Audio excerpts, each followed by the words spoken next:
Hoi, wat is het leukste Limburgse woord? Oh, tjurkaar. Nou, ik ben het Limburgs al een beetje verleerd. Het leukste Limburgse woord. Eiketske, zeggen ze wel eens. Ja. Vleugelmeuken, want dat zegt mijn man zo mooi, maar ik spreek geen Limburgs. Het leukste? Schottersplak.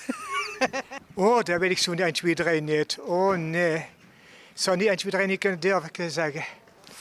Dan vraag je wat. Sieske. En wat is het leukste Limburgse liedje? Geniet van het leven. Ja, ja. Oeh, nou, alles van Beppie Kraft.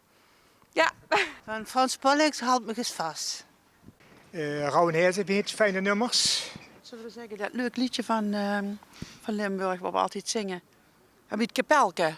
Kapelke en... Van nu? Ja, het kapelke, het gezellige kapelke. Ik weet zo niet even de naam.